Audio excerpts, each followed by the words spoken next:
ರಾಜ್ಯ ಸರ್ಕಾರದ ಸಚಿವ ಸಂಪುಟ ವಿಸ್ತರಣೆ ನಡೆದ ಬೆನ್ನಲ್ಲೇ ಉತ್ತರ ಕನ್ನಡ ಜಿಲ್ಲೆಯಲ್ಲಿನ 4 ಕೈ ಶಾಸಕರುಗಳ ನಡುವೆ ಪ್ರಬಲವಾದ ಬಿರುಕು ಮೂಡಿರುವುದರಿಂದಲೇ ಸಚಿವ ಸ್ಥಾನ ಕೈತಪ್ಪಲು ಮುಖ್ಯ ಕಾರಣ ಎಂಬ ಚರ್ಚೆ ಜಿಲ್ಲಾ ಕಾಂಗ್ರೆಸ್ ಪಾಳ್ಯದಲ್ಲಿ ಸದ್ದು ಮಾಡಿದೆ. ಹೌದು, ಉತ್ತರ ಕನ್ನಡ ಜಿಲ್ಲೆಯಲ್ಲಿ ಹಿರಿಯ ಶಾಸಕ ಆರ್.ವಿ. ದೇಶಪಾಂಡೆ, ಸಿರ್ಸಿಯ ಶಾಸಕ ಭೀಮಣ್ಣ ನಾಯ್ಕ್, ಕಾರವಾರದ ಸತೀಶ್ ಸೈಲ್ ಮತ್ತು ಭಟ್ಕಳದ ಮಂಕಾಳು ವೈದ್ಯರ ನಡುವೆ ಈ ಹಿಂದಿದ್ದ ಒಗ್ಗಟ್ಟು ಈಗಿಲ್ಲ. ಸಿದ್ದರಾಮಯ್ಯನವರ ಸರ್ಕಾರದಲ್ಲಿ ಮಂಕಾಳು ವೈದ್ಯರು ಸಚಿವರಾಗುವಾಗ ಭೀಮಣ್ಣ ನಾಯ್ಕ್ ಮತ್ತು ಸತೀಶ್ ಸೈಲ್ ಅವರು ಬೆಂಬಲ ಸೂಚಿಸಿ ಈ ಬಾರಿ ಬದಲಾವಣೆಗೆ ಅವಕಾಶ ಮಾಡಿಕೊಡಿ ಎಂದು ಆಗ್ರಹಿಸಿದ್ದರಂತೆ. ಹಾಗಾಗಿ ಆರ್.ವಿ. ದೇಶಪಾಂಡೆ ಅವರಿಗೆ ಕೋಕ್ ನೀಡಿ ಮಂಕಾಳು ವೈದ್ಯರಿಗೆ ಸಚಿವ ಸ್ಥಾನವನ್ನ ನೀಡಲಾಗಿತ್ತು. ಆದರೆ ನಂತರದ ಬದಲಾದ ರಾಜಕಾರಣದಲ್ಲಿ ಸಿರ್ಸಿಯ ಭೀಮಣ್ಣ ನಾಯ್ಕ್ ಮತ್ತು ಮಂಕಾಳ ವೈದ್ಯರ ನಡುವೆ ಮೂಡಿದ ಭಿನ್ನಾಭಿಪ್ರಾಯದಿಂದ ಭೀಮಣ್ಣ ವೈದ್ಯರಿಂದ ಅಂತರ ಕಾಪಾಡಿಕೊಂಡಿದ್ದ. ರಾಮ ಲಕ್ಷ್ಮಣರಂತಿದ್ದ ಸತೀಶ್ ಸೈಲ್ ಮತ್ತು ಮಂಕಾಳು ವೈದ್ಯರ ನಡುವೆ ಕೂಡ ಅದ್ಯಾವುದೋ ಕಾರಣಕ್ಕೆ ಇತ್ತೀಚಿನ ವರ್ಷದಲ್ಲಿ ಬಿರುಕು ಮೂಡಿದ ಕಾರಣಕ್ಕೆ ಸೈಲ್ ಕೂಡ ಡಿ.ಕೆ. ಶಿವಕುಮಾರ್ ಅವರು ಸಿಎಂ ಆದ ಮೇಲೆ ತನಗೂ ಸಚಿವ ಸ್ಥಾನ ನೀಡುವಂತೆ ಸಿಎಂ ಬಳಿ ಪಟ್ಟು ಹಿಡಿದಿದ್ದರಂತೆ. ಇತ್ತ ಆರ್.ವಿ. ದೇಶಪಾಂಡೆ ಕೂಡ ಮತ್ತೆ ಮಂತ್ರಿಗಿರಿ ಪಡೆಯಲು ಸಾಕಷ್ಟು ಕಸರತ್ತು ನಡೆಸಿದ್ರು. ಇವರು ಯಾರಿಗೂ ಬೆಂಬಲ ನೀಡದ ಸಿರ್ಸಿ ಶಾಸಕ ಭೀಮಣ್ಣ ನಾಯ್ಕ್ ಕೂಡ ತೆರೆಮರೆಯಲ್ಲಿ ಸಚಿವ ಸ್ಥಾನಕ್ಕಾಗಿ ಪ್ರಯತ್ನ ನಡೆಸಿದ್ರು ಎನ್ನಲಾಗಿದೆ. ಈ 4 ಪರಸ್ಪರ ಸಚಿವ ಸ್ಥಾನಕ್ಕಾಗಿ ಪೈಪೋಟಿ ನಡೆಸಿದ್ದರಿಂದ ಹೈಕಮಾಂಡ್ ಕೂಡ ಗೊಂದಲಕ್ಕೆ ಒಳಗಾಗಿತ್ತಂತೆ. ಅದರಲ್ಲೂ ಮಂಕಾಳು ವೈದ್ಯರು ತಮ್ಮ ಪ್ರಭಾವ ಬಳಸಿ ಸಚಿವರ ಫೈನಲ್ ಲಿಸ್ಟ್ ಅಲ್ಲಿ ತಮ್ಮ ಹೆಸರು ಬರುವಂತೆ ಮಾಡಿದ್ರು. ಆದರೆ ಕೊನೆ ಗಳಿಗೆಯಲ್ಲಿ ವೈದ್ಯರಿಗೆ ದೊರೆಯಬೇಕಾದ ಸಚಿವ ಸ್ಥಾನ ದಾವಣಗೆರೆಯ ಶಾಸಕರಾದ ಎಸ್ ಮಲ್ಲಿಕಾರ್ಜುನ್ ಅವರ ಪಾಲಾಗಿದೆ. ಇದರಿಂದ ಮಂಕಾಳು ವೈದ್ಯರಿಗೆ ತೀರಾ ನಿರಾಸೆಯಾಗಿದ್ದು ಬಹಿರಂಗವಾಗಿಯೇ ತಮ್ಮ ಬೇಸರವನ್ನ ಹೊರಹಾಕಿದ್ದಾರೆ. ತನಗೆ ಸಚಿವ ಸ್ಥಾನ ಕೈತಪ್ಪಲು ಸೈಲ್ ವಿರೋಧವೇ ಕಾರಣ ಎಂದು ವೈದ್ಯರು ಸೈಲ್ ವಿರುದ್ಧ ಸಿಟ್ಟು ಮಾಡಿಕೊಂಡಿದ್ದಾರಂತೆ. ಇತ್ತ ಸೈಲ್ ತನಗೆ ಸಚಿವ ಸ್ಥಾನ ಕೈತಪ್ಪಲು ಹಿರಿಯ ಶಾಸಕ ಮತ್ತು ವೈದ್ಯರೇ ಕಾರಣ ಎಂದು ಬಹಿರಂಗವಾಗಿಯೇ ಬೇಸರ ವ್ಯಕ್ತಪಡಿಸಿದ್ದಾರೆ. ಸಚಿವ ಸಂಪುಟದಲ್ಲಿ ಆಕಾಂಕ್ಷೆ ಅಂತ ಒಂದು ವರ್ಡ್ ಬರುವುದಿಲ್ಲ. ಯಾಕಂತ ಹೇಳಿದ್ರೆ ನಮ್ಮ ಇದ್ರೊಳಗೆ ಬರೆದ್ರೆ ಮಾತ್ರ ಬರ್ತದೆ.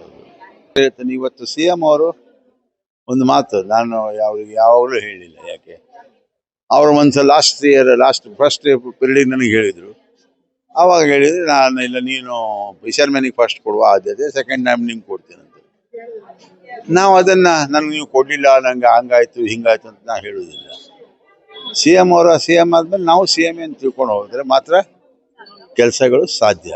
ಕೆಲಸ ಖಂಡಿತ ಮಾಡ್ತೇನೆ. ಜಿಲ್ಲೆಯಲ್ಲಿ ಸಚಿವ ಸ್ಥಾನ ಸಿಗಬೇಕಿತ್ತು, ಇದು 110%. ಅದು ಎಲ್ಲದನ್ನು ನಾವು ಕಂಪ್ಲೀಟ್ ಆಗಿ ಇದು ಮಾಡಿಲ್ಲ. ಮೊದಲು 40 ವರ್ಷ ನಮ್ಮ ಜಿಲ್ಲೆಯಲ್ಲಿ ಮಾನ್ಯ ಆರ್.ವಿ. ದೇಶಪಾಂಡೆ ಅವರು ಕೊಟ್ಟಿದ್ದಾರೆ ಕಂಟಿನ್ಯೂಸ್. ಅದನ್ನು ನಾವು ನೋಡ್ಕೊಳ್ಬೇಕಲ್ಲ.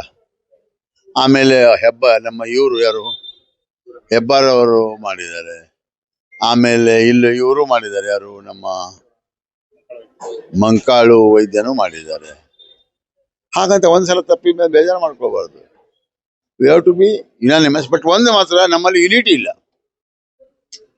ಅದು ನಾನು ಇವತ್ತಲ್ಲ, ನಾನು ಎಲ್ಲಿಯೂ ಹೇಳ್ತೇನೆ, ಯಾವಾಗಲೂ ಹೇಳ್ತೇನೆ. ಇದ್ರ ಬಗ್ಗೆ ಅಂತಲ್ಲ, ದಕ್ಷಿಣ ಕನ್ನಡ ಜಿಲ್ಲೆಯಲ್ಲಿ ಒಂದು MLA ಬಂದ್ರು ಅಲ್ಲಿ ಮಿನಿಸ್ಟರ್ ಕಂಪಲ್ಸರಿ.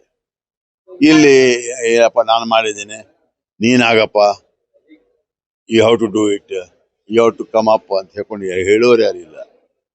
ಅರ್ಥ ಆಯ್ತಲ್ಲ? ನಿಂಗೆ ಹೆಂಗೆ ಒದಿಸ್ಬೇಕು, ಒಳಗಿಡಬೇಕು, ಕೆಳಗಿಡಬೇಕು, ಅದನ್ನು ಮಾಡುವಂತ ಜನ ಮತ್ತು ಬೇಕಾದಷ್ಟು ಇದ್ದಾರೆ ನಮ್ಮಲ್ಲಿ.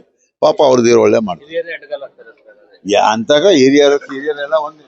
ಇನ್ನು ಹಿರಿಯ ಶಾಸಕರಾದ ಆರ್.ವಿ. ದೇಶಪಾಂಡೆಯವರು ಜಿಲ್ಲೆಯ ಉಳಿದೆಲ್ಲ ಶಾಸಕರು ತನ್ನ ಪರ ಧ್ವನಿ ಎತ್ತಿಲ್ಲ ಎಂಬ ಕಾರಣಕ್ಕೆ ನನಗೆ ಸಚಿವ ಸ್ಥಾನ ದೊರೆತಿಲ್ಲ ಎಂದು ಎಲ್ಲ ಕೈ ಶಾಸಕರ ಮೇಲೆ ಬೇಸರ ಮಾಡಿಕೊಂಡಿದ್ದಾರೆ ಎಂದೇ ಹೇಳಲಾಗುತ್ತಿದೆ. ಹಾಗಾಗಿ ಪಕ್ಷದ ಯಾವುದೇ ಕಾರ್ಯಚಟುವಟಿಕೆಯಲ್ಲಿ ಅವರು ಪಾಲ್ಗೊಳ್ಳದೆ ದೂರ ಉಳಿಯುತ್ತಿರುವ ಆರೋಪವೂ ಕೇಳಿಬಂದಿದೆ. ಇನ್ನು ಶಿರ್ಸಿ ಶಾಸಕ ಭೀಮಣ್ಣ ನಾಯ್ಕರಂತೂ ಇವರೆಲ್ಲರಿಂದ ಅಂತರ ಕಾಯ್ದುಕೊಳ್ಳುವ ಮೂಲಕ ತಟಸ್ಥ ಧೋರಣೆ ಅನುಸರಿಸುತ್ತಿರುವುದು ಕಂಡುಬಂದಿದೆ. ಹಾಗಾಗಿ ಜಿಲ್ಲೆಯ 4 ಕೈ ಶಾಸಕರ ನಡುವೆ ಮೂಡಿದ ಬಿರುಕು ಸಚಿವ ಸ್ಥಾನ ಕೈತಪ್ಪಲು ಮೂಲ ಕಾರಣ ಎಂದೇ ವಿಶ್ಲೇಷಿಸಲಾಗುತ್ತಿದೆ. ಈ 4 ಶಾಸಕರು ಒಗ್ಗಟ್ಟು ಪ್ರದರ್ಶಿಸಿದ್ದರೆ ಖಂಡಿತ ಈ 4ರಲ್ಲೇ ಒಬ್ಬರು ಸಚಿವರಾಗಿ ಜಿಲ್ಲಾ ಉಸ್ತುವಾರಿ ಪಟ್ಟ ಕೂಡ ಅಲಂಕರಿಸುತ್ತಿದ್ರು ಎಂದೇ ಹೇಳಲಾಗುತ್ತಿದೆ. ಶಾಸಕರ ಒಗ್ಗಟ್ಟಿನಲ್ಲಿ ಮೂಡಿದ ಬಿರುಕು ತಾನೇ ಸಚಿವನಾಗಬೇಕೆಂಬ ಲಾಬಿ ಇದೀಗ ಯಾರಿಗೂ ಸಚಿವ ಸ್ಥಾನ ದೊರೆಯದೆ ಬೇರೆ ಜಿಲ್ಲೆಯವರಿಗೆ ಈ ಜಿಲ್ಲೆಯ ಉಸ್ತುವಾರಿ ವಹಿಸಿಕೊಳ್ಳುವ ಜವಾಬ್ದಾರಿ ಹೊರಿಸಲಾಗಿದೆ ಎಂದೇ ಹೇಳಲಾಗುತ್ತಿದೆ. ಈ ಕೈ ಶಾಸಕರ ಒಗ್ಗಟ್ಟಿನಲ್ಲಿ ಮೂಡಿದ ಬಿರುಕು ಜಿಲ್ಲೆಯ ಕಾಂಗ್ರೆಸ್ ಪಕ್ಷದ ಸಂಘಟನೆ ಮೇಲೆಯೂ ಪರಿಣಾಮ ಬೀರುವ ಸಾಧ್ಯತೆ ಇದ್ದು ಜಿಲ್ಲೆಯ ಅಭಿವೃದ್ಧಿ ಕಾರ್ಯಗಳಿಗೂ ಹಿನ್ನಡೆಯಾಗುವ ಸಾಧ್ಯತೆ ಕಂಡುಬಂದಿದೆ. ಹಾಗಾಗಿ ಕೆಪಿಸಿಸಿ ಅಧ್ಯಕ್ಷರು ಮತ್ತು ಸಿಎಂ ಅವರು